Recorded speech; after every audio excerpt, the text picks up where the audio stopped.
Λέτε τη θρησκεία. Καλημέρα, Μαρία, μας έλεγε λίγο. Πού είσαι, κοριτσάκι μου? Καλημέρα, όλα καλά? Όλα καλά, ευτυχώς. Μπράβο, καλημέρα.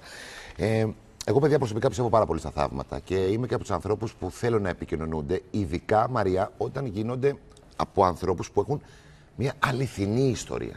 Έτσι ακριβώς, έτσι και είναι και η ιστορία και του Μιχάλη, ο οποίος είναι μια ιστορία που τον σημάδεψε και τον σημαδεύει μέχρι σήμερα. Μια ιστορία, θέλω να σου πω, που έχει γραφτεί και στις εφημερίδες, όπως θα δούμε στο βίντεο. Ο Μιχάλης, λοιπόν, σε ηλικία σχεδόν 2 ετών, έπεσε από τον τέταρτο. Αυτό είναι ο Μιχάλης. Είναι ο Μιχάλης σε ηλικία 2 ετών. Έπεσε από τον τέταρτο καθώς έπαιζε με τον αδερφό του και το ότι είναι ζωντανός το αποδίδει σε θαύμα. Γιατί θα το δείτε στο βίντεο. Πόσο χρόνο είναι σήμερα ο Μιχάλης? Είναι γύρω στα 50. Οπότε στα λέω όλα αυτά. Ναι. Πολύ ωραία.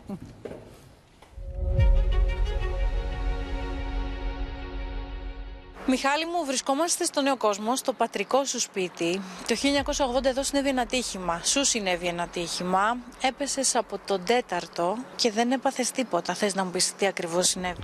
Ένα πρωινό έπαιζα κυνηγητό με τον αδερφό μου και ανέβηκα πάνω στο πατζούρι του παραθύρου. Και ξαφνικά άνοιξε το πατζούρι και ήμουν στο κενό. Εκείνη την ώρα ο αδερφός μου φώναζε μαμά. Με το που έμπαινε η μητέρα μου στο δωμάτιο, άφηνα τα χέρια μου και έπεσα κάτω στο κενό και δεν έπαθα απολύτως τίποτα. Δηλαδή έπεσα σε ένα σκηνή όπως έχει τώρα εδώ κάτω στο ισόγειο. Μου κόψε τη φόρα και έπεσα κάτω. Πόσο χρονών ήσουν τότε?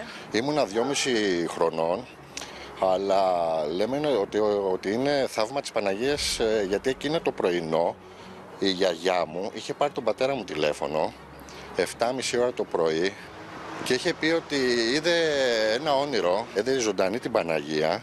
Της είπε ότι πέρασα από το σπίτι του γιού σου και άπλωσα τα χέρια μου και έσωσα τον εγγονό σου. Μετά από μισή ώρα χτυπάει το τηλέφωνο πάλι του πατέρα μου και ήταν η μητέρα μου που είπε ότι το παιδί έπεσε από τον τέταρτο όροφο. Έχεις κάνει και ένα τατουάζ με αυτή την ημερομηνία στο χέρι. Ναι, είναι το όνειρο της γιαγιάς μου, το οποίο είναι ημερομηνία που είμαι εγώ και τα χέρια της Παναγίας. Το πιο συγκινητικό είναι ότι μεγαλώνοντας, αν είχα ακόμα και τώρα, αν έχω την ανάγκη να ανάψω ένα κεράκι, σε οποιαδήποτε περιοχή, μέρος, όπου και να είμαι, και νιώσω ότι θέλω να ανάψω ένα κεράκι, θα είναι πάντα η Εκκλησία της Παναγίας. Θυμάσαι κάτι από τότε? Το πέσιμο δεν το θυμάμαι. Αυτό το είχαν πει και οι γιατροί στους γονείς μου, ότι επειδή υπάρχει ένα κενό στο πέσιμο, δεν μπορεί ο εγκέφαλος να καταγράψει το πέσιμο. Θυμάμαι ότι είχε έρθει η μητέρα μου από την πάνω πλευρά, με πήρε από το χέρι, ξαναφύγαμε από πάνω, πήραμε ταξί, όλα τα θυμάμαι. Το πέσιμο δεν θυμάμαι. Περπατούσα κανονικά, δεν είχα πάθει τίποτα. Και στο γιατρό όταν πήγατε, τι σας είπε ο γιατρός? Καταρχήν δεν την πιστεύανε ότι το παιδί έπεσε από τον τέταρτον όροφο. Όταν πλάκωσε όλο το σόι, κόσμος, τότε κατάλαβα ότι ο γιατρός έλεγε αλήθεια, η μητέρα μου και ο πατέρας μου. Είχε γραφτεί και στην εφημερίδα. Ταξίδευα προς το θάνατο, ένα παιδάκι, αγοράκι στο Νέο Κόσμο και με το θαύμα της Παναγίας το έσωσε. Είχες την ανάγκη να μοιραστείς με τον κόσμο αυτήν την ιστορία για να τους εκφράσεις την πίστη σου? Πιστεύουμε πάρα πολύ σαν οικογένεια και το περιβάλλον. Υπάρχει η Παναγία, τα θαύματα υπάρχουν και καλό θα είναι να τα πιστεύουμε όλοι μας.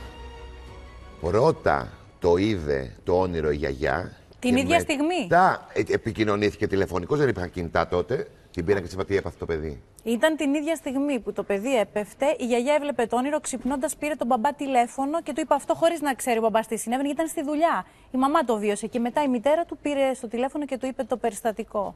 Και πολύ όμορφη ιστορία. Απίστευτη ιστορία, απίστευτη. Γίνονται θαύματα. Έχεις βιώσει κι εσύ? Όχι, αλλά είμαι κοντά στην εκκλησία. Ήθελα να γίνω και ιερέας όταν ήμουν μικρός. Αλήθεια.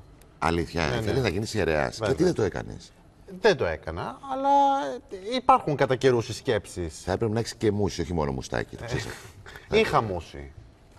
Δεν σε έχουμε πετύχει, ρε Σκηνοφόντα. Πριν έρθω στην εκπομπή της Κατερίνας καινούριου, πριν 4 χρόνια είχα. Γιατί το μουστάκι είναι κατκέν. Το μουστάκι είναι κατκέν, έτσι. Δεν το ήξερα, το μουστάκι είναι κατκέν, Το κέρδισε η κάμερα μετά, κατάλαβες. Έχασε η εκκλησία έναν ιερέα, κέρδισε το γυαλί. Η τηλεόραση. Δεν είναι ποτέ αργά να γίνεις ιερέας. Τώρα εσύ άλλα πράγματα θα έκανες, δεν ξέρω. Ναι, εντάξει, αλλά δεν είναι ποτέ αργά. Έχεις τα κτήματα εκεί στα Καλάβρητα, έχεις πράγματα τώρα. Έλα, Ξενοφόντα, κάτι και ένσημα κατά τεθέν.